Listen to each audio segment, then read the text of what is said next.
Colorado mostly covers itself from head to toe, then covers itself again amid brutal cold. I think if the wind picked up, it'd be, my face would hurt. A local woman refuses to design wedding websites for same-sex couples. Now the U.S. Supreme Court will hear her case. Artists don't surrender their freedom of speech when they choose to make a living. Plus, election deniers unite. But did they incite as well? Intent is difficult to prove under the law. And we stopped by Castle Rock, where it was a not particularly nice day for a white wedding. Oh. All right. 4 more minutes. John Steinbeck once asked, what good is the warmth of summer without the cold of winter to give it sweetness? No disrespect to the author, but he must have been talking about his home state of California and not Colorado. This is the kind of cold that makes you feel as if your soul has left your body, that makes you wonder if it's not too late to litter train the dog, or if your neighbor who is out running has functional nerve endings. The high today in Denver was 8 degrees. The low was 3 below.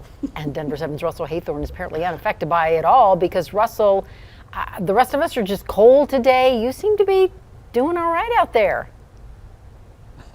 I don't know about that, Ann, but as you know, my dad was a cattle farmer up in northern Colorado, and on days like this, he'd wake us up really early and you'd have to go out and bed the cattle, which means you put down a layer of straw and give the cows a nice bed to lay on. And my brother and cousins and I would moan and groan, and he'd say, "Would you want to sleep on a bed of snow?" So I do have a healthy level of respect for people who work in this, and we caught up with some of them today. Some days require a little more preparation. 2 pairs of yoga pants on, poster pants, a thermal shirt, a t-shirt, another sweatshirt, and then a vest and a sweatshirt. You know what you're doing. I know what I'm doing. Mail carrier Corey Sedgwick is so prepared. Boots are dry. She's looking out for us. You need more. I need better gear. You need better shoes. I think if the wind picked up, it'd be, my face would hurt. There are those of us who move from door to door as quickly as possible on days like this. You don't even have a coat on. No, I mean, you stay warm, kind of like going back and forth. And then there are the movers who show up no matter the weather.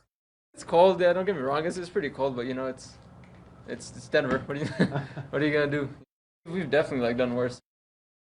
Construction workers like Paul Nobling Around the Capitol. don't have much of a choice either. You don't look that cold. No, I actually am always in a shirt usually. I'm from Iowa. This is not cold. What's real cold? North Dakota, 68 below. Yeah, that's really cold. For all those working outdoors on days like this, Fingers are numb. we salute you. I'm immunocompromised, and so the pandemic's been really hard. So we really depend on Miss Corey. I mean, it's really cold, but you just keep moving. I love my job. That helps.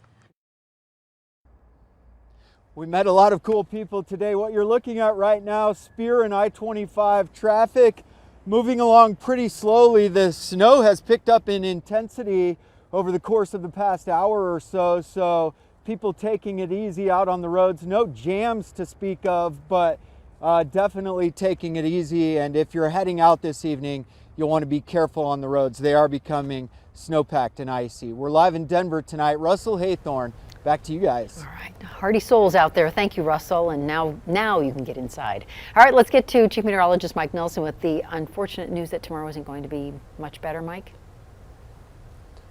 You know, Ann and Shannon, when Chekhov saw the long, dark winter, he saw a winter that was dark and bereft of hope. Yet we know that winter is just another step in the cycle of life.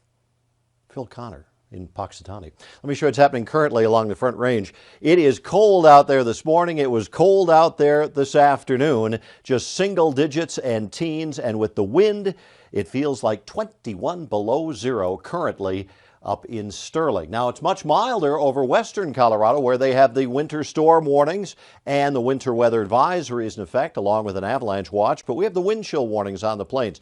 Moisture coming in from the west is bringing that heavy snow to the mountains, but along the Front Range, it's lighter snow, an inch or two expected overnight tonight, but another night of sub-zero temperatures expected. I do have above freezing weather for the weekend and 60s in the 7-day. and we'll have that coming up. All right, thank you, Mike. A Colorado-based web designer is suing the state because she doesn't want to put together wedding services for same-sex couples. Now, it is unclear if a same-sex couple ever actually asked for her assistance. Either way, the U.S. Supreme Court is listening to her claims, at least as far as they apply to the issue of free speech. Here is Denver 7's Patrick Perez. Same-sex couples can scratch Lori Smith off their list of potential wedding website designers. I can't create a site that would celebrate views contrary to my beliefs. Smith owns 303 Creative, a Littleton-based website and graphic design company. Smith is a Christian and believes marriage is between a man and a woman. She wants to expand into building wedding websites, but it would mean denying services to gay couples. But like all artists, there are some messages that I can't pour my heart, my imagination, and my talents into creating because they violate my core convictions. Since 2016, she's been challenging Colorado's anti-discrimination law. It prohibits discrimination based on sexual orientation.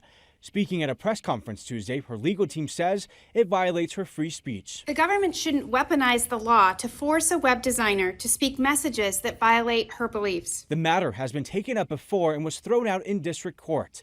Smith and her team appealed that decision, which was also rejected. Now, the Supreme Court will decide whether a law like Colorado's violates an artist's First Amendment rights. And I am hopeful that they will rule in favor of free speech for all artists and ultimately for everyone. Gillian Ford with LGBTQ advocacy group One Colorado says Smith choosing to deny service to same-sex couples is discrimination, plain and simple. As a web designer, she has decided to open up a business that's open to the Colorado public. And so any business open to the public offers goods or services to any Coloradan. Colorado Attorney General Phil Weiser agrees, writing in part, companies cannot turn away LGBTQ customers just because of who they are. Smith hopes a high court will rule in her favor this fall, as it did in the 2018 case involving Lakewood's Masterpiece Cake Shop. LGBTQ advocates hope for the opposite. Patrick Perez, Denver 7. President Biden announced harsh new sanctions against Russia today. The White House believes Russia is intentionally provoking the Ukrainian people as justification to invade. This week, those provocations took the form of Vladimir Putin declaring 2 regions of Ukraine independent and ordering troops in for what he called a peacekeeping mission. If Russia goes further with this invasion, we stand prepared to go further as with sanctions. Who in the Lord's name does Putin think gives him the right to declare new so-called countries on territory that belong to his neighbors? This is a flagrant violation of international law, and it demands a firm response from the international community. Christoph Stiefus, who teaches Russian politics at CU Denver, believes President Biden's sanctions are a good first step, and he also doesn't believe there's much more we can do to prevent Putin from launching a full-scale invasion. I think the next 72 hours or so will be decisive. We will see if Russia, invades the entire Ukraine, or if it's just taking bits and pieces from Ukraine, which he already has in 2014 with Crimea. I don't think that we can do much at this point. We probably have to sit and wait and see, because these sanctions will certainly hit him, but they will hit in the long run, not in the short term. Additional sanctions would likely be aimed at Russia's energy sector, which would almost certainly have an impact on our gasoline prices. Well, language used by people who falsely believe the 2020 election was fraudulent can be inflammatory and hateful. That doesn't make it illegal, but with the midterms just around the corner, it does make it worrisome. Here's Denver 7 political reporter Megan Lopez. These are not chants from 2016 when Hillary Clinton ran against Donald Trump for president. These ones happened much more recently, much closer to home at an FEC United meeting. I'm not endorsing violence. I'm saying when you put your hand on a hot stove, you get burned. Their focus was Secretary of State Jenna Griswold. I'm for due process. I am. And justice. And I think if you involved in election fraud, then you deserve to hang.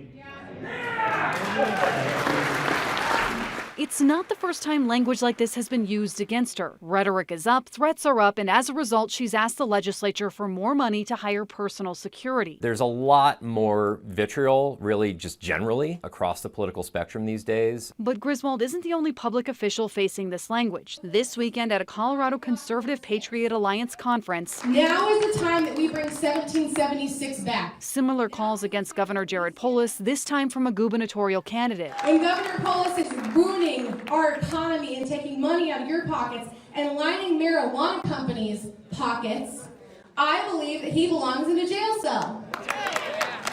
Here's the thing, though. None of this language is explicitly illegal.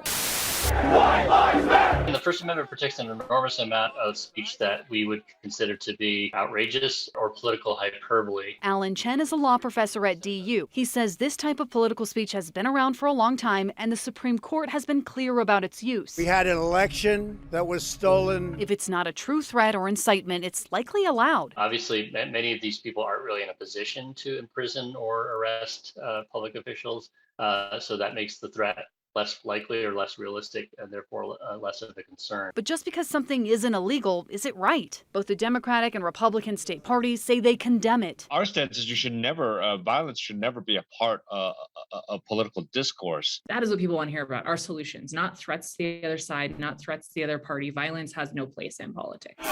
But even with that condemnation, political science professors say the rhetoric is getting worse. You don't just run against someone, you lock them up. Whether it's treason and hanging or violence aimed at particular public officials does have the potential to become reality. Seth Maskett from DU and Robert Preuss from MSU say sometimes politicians will use this language just to rally support. But we do know that when they say that sort of thing, there are people out there who do believe it. And sometimes rhetoric turns to action, like 2017 when a left-leaning activist shot lawmakers at a softball practice in Virginia, or 2020 when a far-right group of men plotted the kidnapping of Michigan Governor Gretchen Whitmer. There's a balance between free speech and threats. Protecting free speech is important. We need that in order to have a discourse. It's a fundamental part of what establishes a democracy.